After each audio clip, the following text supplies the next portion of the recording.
Welcome back to HFY Soundscape, the best channel for HFY sci-fi tales. The galaxy has a billion ways to tell a human they don't belong, but none are as loud as the silence of the Valerion throne room. Silas Thorne stood in the shadow of a pillar carved from a single obsidian asteroid, his cheap, synthetic suit a dull gray smudge against the iridescent silks of 1,000 alien nobles. He was a diplomatic liaison, which was just a fancy way of saying he was the guy who made sure the humans didn't trip over the carpets. To the Valerion Empire, humans were a curiosity at best, a short-lived, fragile species that had stumbled into the stars by sheer frantic luck. They looked at Silas and saw a creature of soft skin and brittle bones. They didn't see a threat. They didn't even see a peer. And that was Silas's greatest strength. He was invisible. He had spent the last 6 months perfecting the art of the empty stare, watching the most powerful beings in the sector reveal their secrets, because they assumed he was too primitive to understand the nuance of their politics. But today wasn't about politics. Today was about the myth that held an empire together. In the center of the hall, rising from a bedrock of pure white marble, was the Star Reaper. It wasn't just a sword. It was a jagged shard of a collapsed sun, pulsing with a faint, rhythmic violet light. For 3 millennia, the Valerion had searched for the true heir, the one whose DNA would resonate with the blade's internal reactor and unlock the secrets of the founders. Thousands had tried. Warriors with muscles like braided steel, psychics who could bend light, and kings who claimed divine blood. All of them had failed. Some had even died, their nervous systems fried by the blade's defensive discharge. Silas watched as Commander Vrax, a 4-armed titan of the Valerian vanguard, stepped up to the dais. The crowd hushed. Vrax's skin was plated in gold, his eyes glowing with the confidence of a conqueror. He gripped the hilt. The room held its breath. The violet light flared, a low hum vibrating in the very floorboards, and then crack. A surge of static electricity threw the commander backward, his armor smoking as he crashed into the ceremonial guard. A wave of disappointment, seasoned with a strange sense of relief, washed over the assembly. If the greatest warrior couldn't do it, no one could. Hold on before we get into the real stuff, I want to know. What are you doing at this exact moment while hearing my voice? I love seeing your answers down below in the comments. As the smoke cleared from Vrax's singed armor, a cold, melodic laugh echoed from the high throne. Empress Kaelith leaned forward, her eyes like twin nebulas. She didn't look at her fallen commander. Her gaze drifted, almost mockingly, toward the observation deck where the lesser species stood. Her eyes locked onto Silas. It was a predator's look, bored, cruel, and hungry for a new kind of entertainment. The strength of the Valerion is unmatched, she announced, her voice vibrating through the neural implants of everyone in the room. Yet the blade remains silent. Perhaps it grows tired of perfection. Perhaps it craves the touch of something pathetic. She gestured a long clawed finger toward the human section.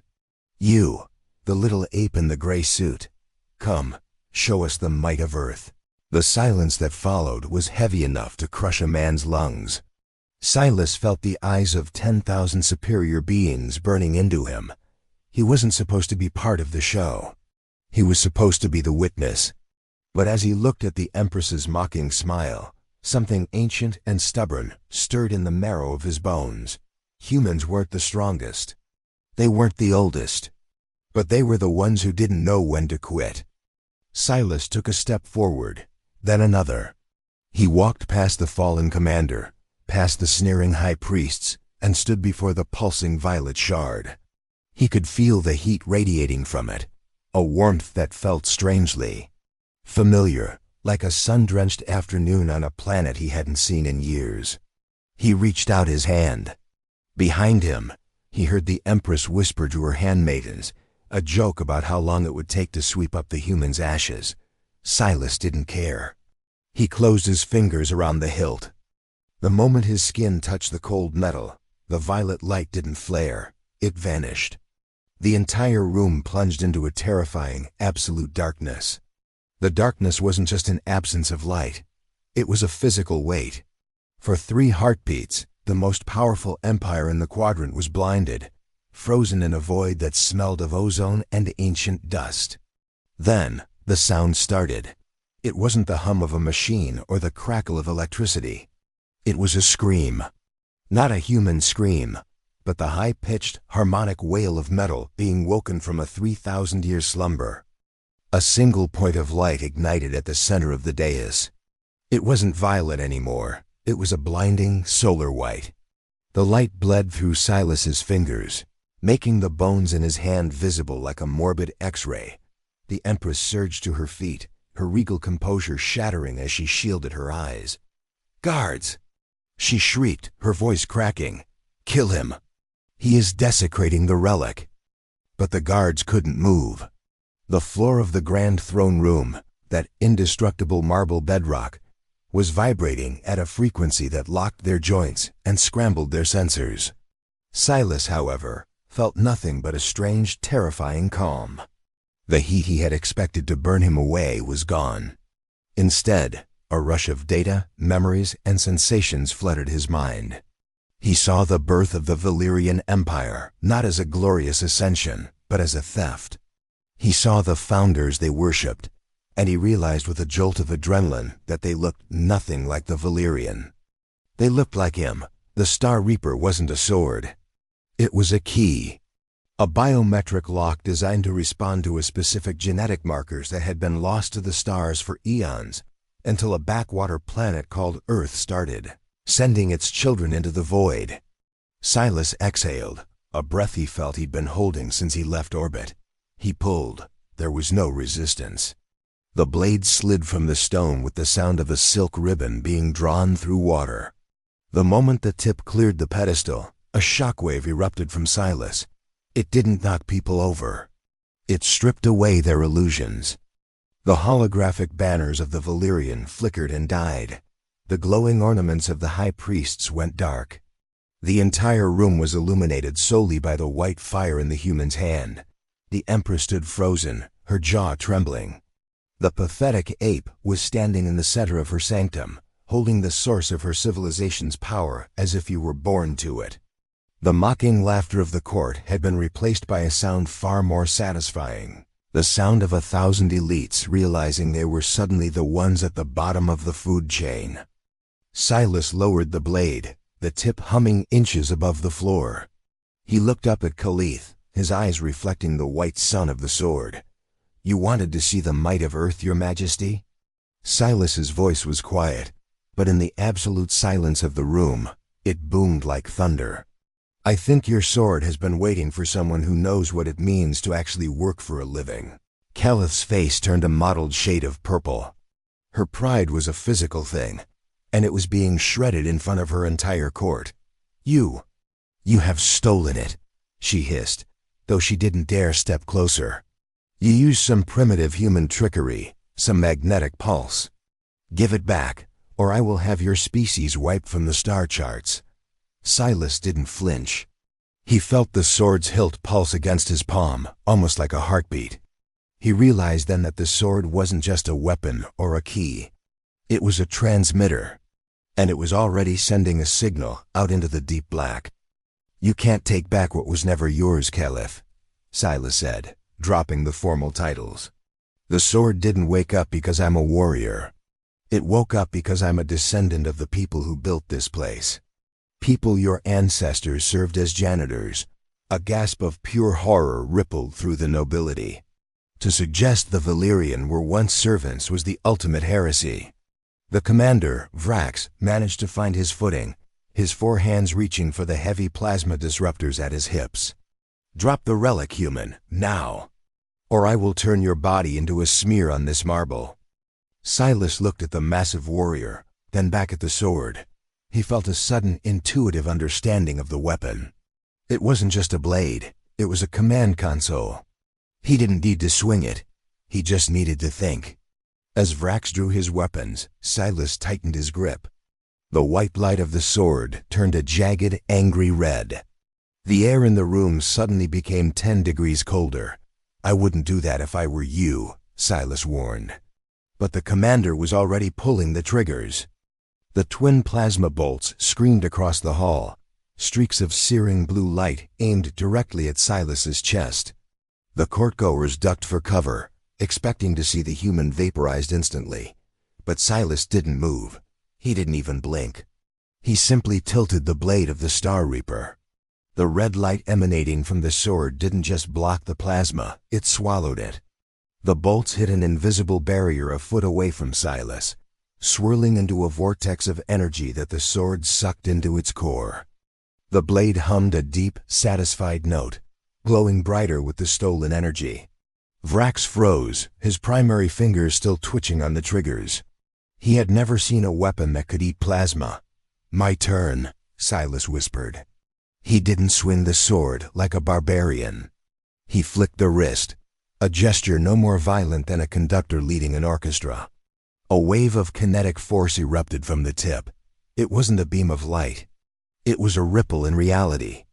The shockwave hit Vrax like a freighter, lifting his massive, gold-plated body off the ground and slamming him into the far wall. The impact was so great that the ancient obsidian pillars groaned, and Vrax slumped to the floor, his armor shattered and his pride thoroughly broken. The Empress's scream of rage cut through the stunned silence. "Kill him, all of you. I want his head on a platter before the sun sets." Dozens of Valerian guards, spurred by fear of their monarch, drew their vibrational lances and charged. They were the elite of the Empire, trained in 100 forms of combat, but as they closed in, Silas felt the sword's consciousness, cold, calculating eye interfacing with his nervous system. Time seemed to slow down. He could see the micro-vibrations of their spears. He could see the gaps in their energy shielding. He moved. To the observers, Silas became a blur of gray and white fire. He didn't kill, he dismantled. With every strike of the Star Reaper, he deactivated their armor, shattered their lances, and pushed them back with bursts of gravity. He was a whirlwind of human stubbornness fueled by ancient technology. Within 60 seconds, 40 of the Empire's finest soldiers lay groaning on the floor, untouched by blood, but stripped of their power. Silas stood in the center of the carnage, his breathing steady, the sword once again glowing with that calm solar white. He looked up at the Empress, who was now trembling so violently her crown slipped, clattering onto the steps of her throne. "You called us pathetic," Silas said, his voice echoing through the silent hall. "You called us apes. But your entire civilization is built on the ruins of a house my people built. And I think it's time we took back the keys." Kaelith's eyes went wide. She wasn't looking at Silas anymore. She was looking at the massive view screen behind the throne, which usually displayed the glory of the Valerian fleet. The screen was flickering. The signal from the sword hadn't just gone to the deep black. It had gone to the ships orbiting the planet.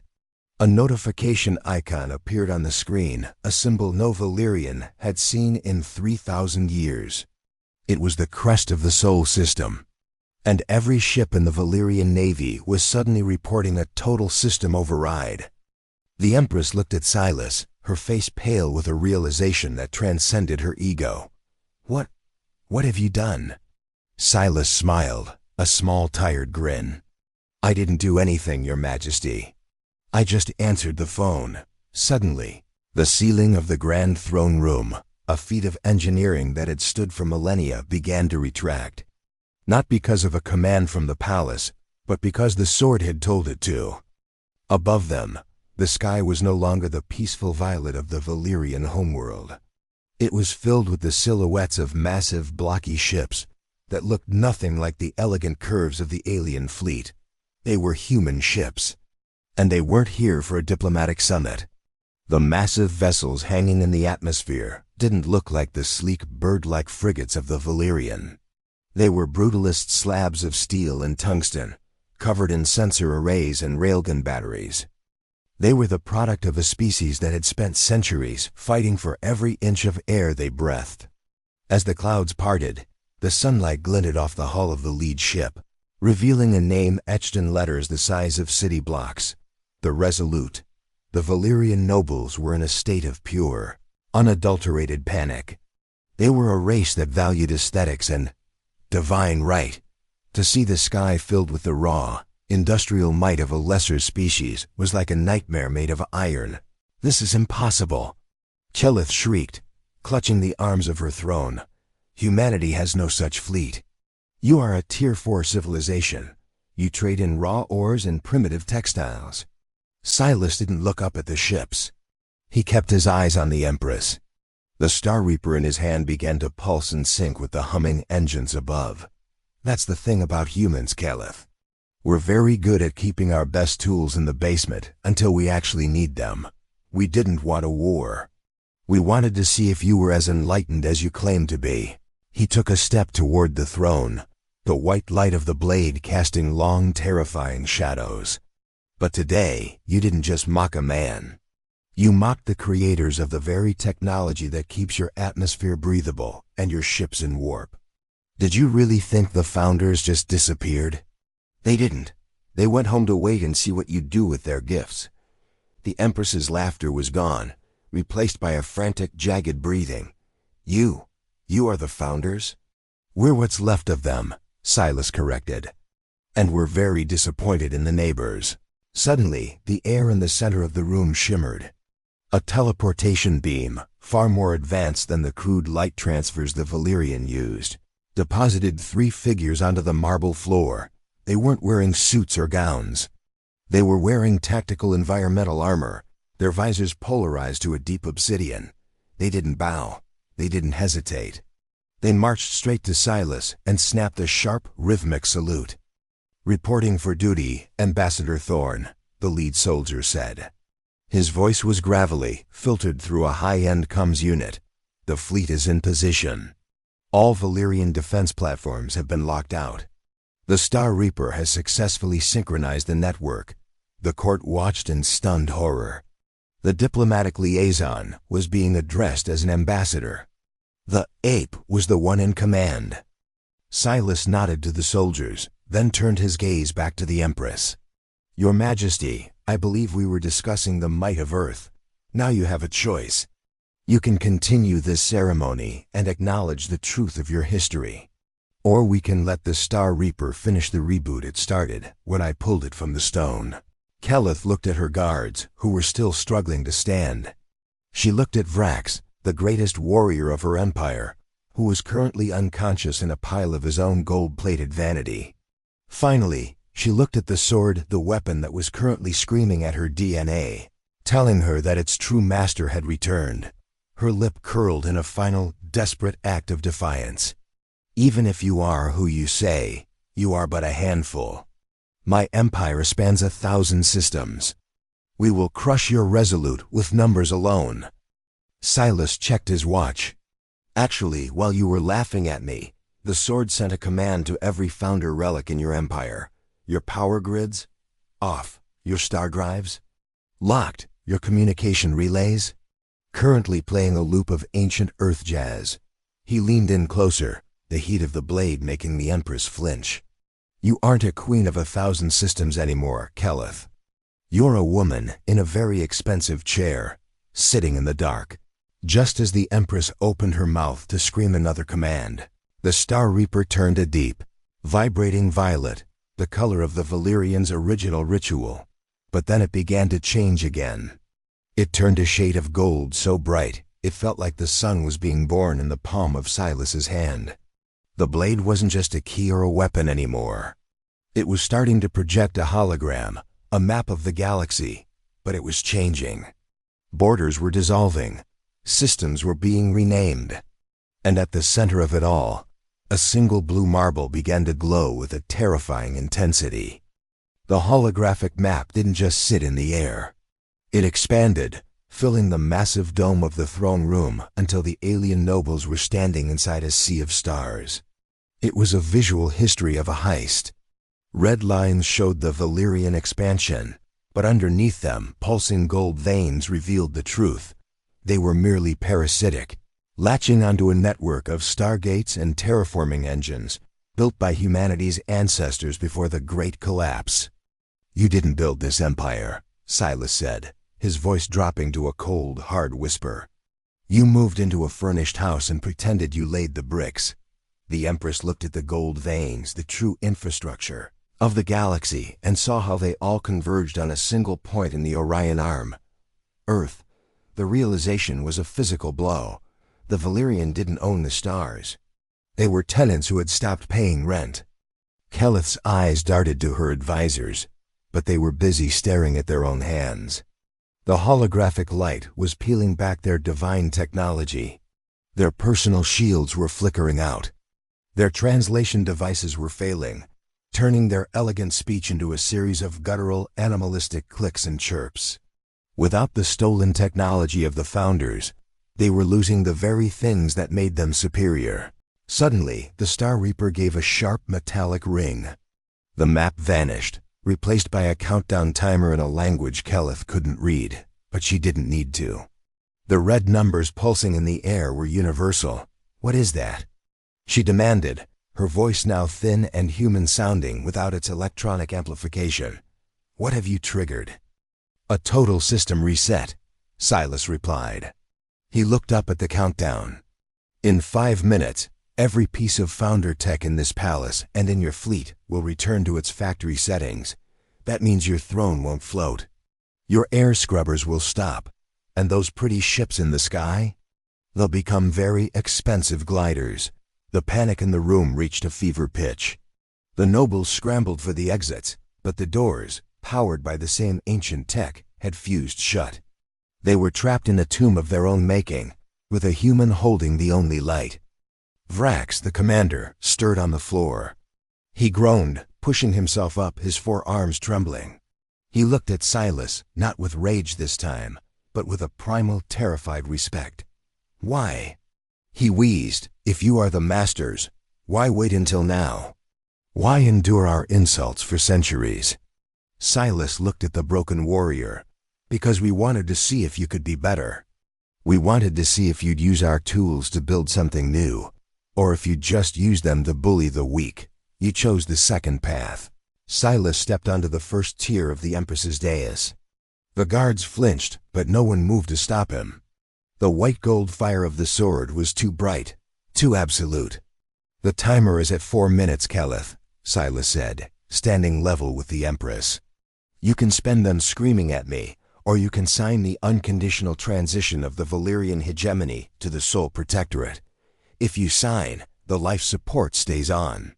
If you don't," he leaned in, the glow of the sword reflecting in the Empress's wide, terrified pupils. "Well, I hear space is very cold this time of year." Kaelith looked at the sword, then at the massive human ships looming through the retracted ceiling. Her pride was a dying ember.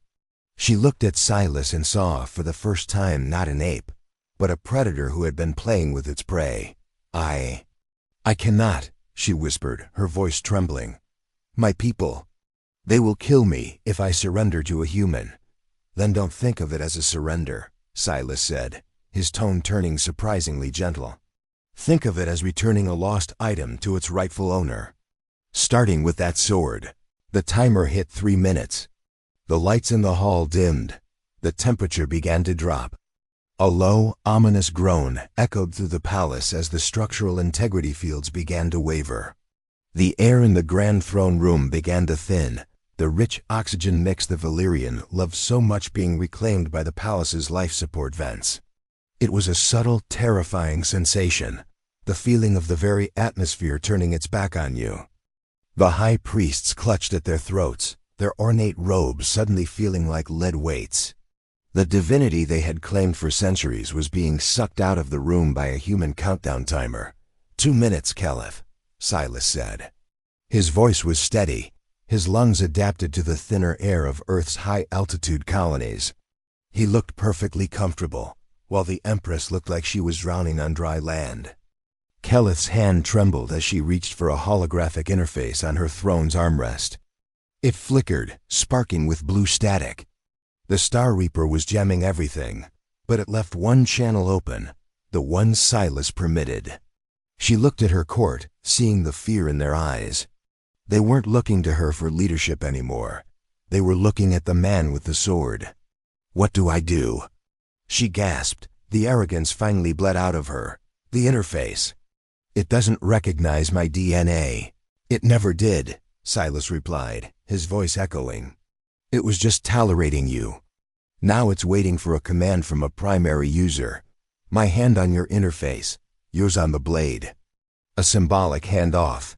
The system needs to see that this is a peaceful transfer, or it assumes a hostile takeover and initiates this scorched earth protocol. The Empress's eyes went wide. Scorched earth? Total meltdown of every reactor in the sector, Silas lied smoothly. He didn't know if the sword could actually do that, but the Star Reaper hummed at that exact moment, as if in agreement. It was the perfect bluff. Kaelith didn't hesitate any longer. She reached out, her clawed, elegant hand hovering near the white-hot edge of the blade. As she touched the hilt, just above Silas's grip, a surge of golden light bridged the gap between them. To the observers, it looked like a holy union. To the palace computer, it was a change in management. The red numbers in the air vanished. The life support systems kicked back in with a powerful thrum, a rush of fresh air hitting the crowd like a physical wave. The lights returned, but they weren't the soft, deceptive violet of the Valerian anymore. They were the crisp, clear white of a human laboratory. Transition accepted. A cool, synthesized voice announced from the palace walls. It spoke in a dialect of English that hadn't been heard in the sector for 3,000 years. Welcome home, Administrator Thorne. The Valerian sector is now under sole jurisdiction. The silence that followed was absolute. Kaelith pulled her hand back as if burned. She looked at Silas, her face a mask of defeat. It is done. You have your keys back. But you have also inherited a galaxy of enemies. My governors will not accept this. My fleets in the Outer Rim will burn your worlds. Silas chuckled, a dark, gritty sound. Kaelith, you still don't get it. Those fleets, those governors, they all rely on the gates, and I just changed the locks. If they want to eat, if they want to move, if they want to breathe, they have to talk to me. He turned away from her, walking to the edge of the dais and looking out over the thousands of stunned nobles. He raised the Star Reaper high, its light reflecting off the shattered armor of their greatest warrior. The age of the God Kings is over. Silas shouted, the owners of the house are back. And we have a lot of back rent to collect. In the back of the hall, a few of the lower-tier species, the ones the Valerian had spent centuries oppressing, began to murmur. A small, avian-like creature in the merchant's tier began to clap, then another. Within seconds, a wave of applause, born from a mix of terror and genuine hope, began to build. But the moment of triumph was short-lived. A deep, tectonic rumble shook the palace. It wasn't the human ships, and it wasn't the Star Reaper. It was coming from beneath the marble. Silas frowned, his connection to the sword sending a jolt of warning through his arm. The Star Reaper's light shifted from gold to an agitated, flickering orange. Something's wrong, Silas muttered. You thought you were the only ones who knew the Founder's secrets? Vrax's voice came from the floor. The commander was smiling through a mouthful of purple blood. The Empress didn't just find a sword, human. She found the tomb. And you just gave it enough power to wake up. The floor didn't just shake. It groaned with the sound of 1,000 years of rust being ground into dust.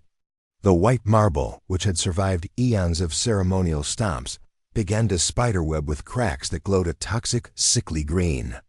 Silas felt the Star Reaper vibrate so violently in his hand it nearly numbed his shoulder. This wasn't the reboot he had initiated. This was a bypass. Vrax, what did you do? Silas demanded, his voice barely audible over the rising roar from the depths. The commander hauled himself up against a pillar, his 4 eyes wide with a suicidal glee. We didn't just live in your house, human. We dug into the basement. Deep into the places your founders sealed away for a reason. You thought the Star Reaper was the ultimate prize? It's just the leash. And you just let the dog go. Suddenly, the center of the dais, the very spot where the sword had been held for millennia, exploded upward. Not with fire, but with a swarm of silver liquid metal nanites. They billowed out like a metallic cloud. swirling into the air and coalescing into a shape that made the human soldiers raise their rifles in an instant. It was a Guardian, a Founder security construct, but it wasn't white or gold. It was scorched black, its surface covered in jagged Valerion runes that had been etched into its chassis with crude, violent force. The Valerion hadn't just used the tech. They had lobotomized it, turning a protector into a berserker. The Empress scrambled back, her face pale. "I told them to leave it alone," she whispered, her voice trembling. "I told the priests it was too angry." The Guardian let out a sound that wasn't a scream, but a burst of static that shattered every glass window in the throne room. It looked at Silas, or rather, it looked at the Star Reaper in his hand. Its red optical sensor flared with a murderous intensity. To the corrupted machine, Silas wasn't the master. He was a thief holding the whip. "Ambassador, get back!" The lead human soldier yelled, opening fire. The heavy rounds from the human rifles hit the Guardian's liquid metal skin and simply sank in, the silver surface rippling and absorbing the kinetic energy like a pond absorbing a pebble. The Guardian didn't even flinch. It lashed out with a whip-like limb of mercury, sending the 3 human soldiers flying across the room as if they were made of paper. Silas stood his ground, the Star Reaper pulsing orange. He could feel the sword trying to communicate with the Guardian, trying to send a stand-down code, but the green Valerion runes on the machine's skin acted like a firewall. The Empress's people had turned a masterpiece of engineering into a mindless monster of spite. "You can't control it, can you?" Kaelith hissed from behind her throne. "That is the might of the Valerion. If we cannot have the stars, then no one will." The Guardian turned its full attention to Silas. It began to change shape, its silver limbs hardening into jagged blades that mirrored the Star Reaper. It took a step forward, the floor melting beneath its feet. Silas gripped the hilt with both hands. He wasn't a soldier. He was a diplomat. But the sword was feeding him 3,000 years of combat data in a heartbeat. He saw the Guardian's weak points not in its physical body, but in the green code burning on its skin. "I don't need to control it," Silas said, his voice dropping to a low, dangerous growl. "I just need to remind it who it belongs to." As the Guardian lunged, a blur of silver and red, Silas didn't retreat. He stepped into the strike. The collision sounded like 2 tectonic plates grinding together. Silas didn't use the Star Reaper to block. He used it to parry, the white-hot blade sliding along the Guardian's liquid limb, sending a spray of molten silver across the marble. The heat was immense, singeing the hair on Silas's arms. But the sword was feeding him more than just data. Now it was feeding him its rage. The Guardian reformed instantly, its silver body swirling and hardening into a 4-armed mirror of Commander Vrax, but taller, sleeker, and deadlier. It struck with the speed of a piston, a flurry of blows that would have turned a normal human into a red mist. But Silas moved with a fluidity that defied physics. The Star Reaper was pulling him, guiding his limbs in a dance of ancient defense. The runes. Silas shouted over the roar of the combat, his voice straining. "The green marks! They're the anchor." The Empress watched, paralyzed, as the pathetic human held his own against a literal god of metal. Every time the Guardian's blades neared Silas's throat, a flick of the Star Reaper sent them wide. But Silas was losing ground. His synthetic suit was shredded, and a thin line of blood ran down his cheek. He was a biological creature fighting a machine that didn't know the meaning of fatigue. High above, the Resolute began to fire. Not at the palace, but at the orbital relay stations. They were trying to cut the power to the Guardian's remote core, but the machine was drawing its energy directly from the Star Reaper's proximity. It was a closed loop. The more Silas fought, the more the Guardian was powered by the very weapon meant to stop it. Silas realized the trap. He stopped swinging. He stood perfectly still as the Guardian reared back for a final crushing blow, its right arm transforming into a massive, jagged hammer. The court screamed. The human soldiers, struggling to find their feet, yelled for him to move. "Silas, no!" Kaelith cried out, though whether from fear for him or fear for her own life, it was impossible to tell. The Guardian's hammer swung down. At the last microsecond, Silas didn't block. He dropped the Star Reaper. The sword hit the floor with a dull clatter. The moment the connection between Silas and the blade was broken, the orange glow died. The loop was severed. The Guardian's hammer stopped an inch above Silas's head, the silver metal trembling as its power source suddenly flatlined. The machine let out a confused digital moan. It stood there, frozen, a mountain of silver poised to crush a man who was now completely defenseless. Silas looked up into the machine's red optical sensor. "You weren't built to kill us," he whispered, his voice cracking with exhaustion. "You were built to recognize us." He reached out a shaking hand not toward the sword, but toward the Guardian's chest, right where a cluster of green Valerion runes burned like a virus. He placed his bare palm over the toxic light. The reaction was instantaneous. The human DNA, raw and unshielded, hit the corrupted sensor array. For a second, the green light flared to a blinding intensity, as if the virus was trying to consume Silas's hand. He gritted his teeth, his skin blistering under the heat. "I am Silas Thorne," he gasped, "of the Soul System. I am the Architect's son, and I command you to wake up." The green runes didn't just fade, they shattered. A shockwave of pure white light erupted from Silas's palm, washing over the Guardian's silver body. The jagged, blackened edges of the machine smoothed out. The red sensor turned a deep, soulful blue. The Guardian didn't collapse. It knelt.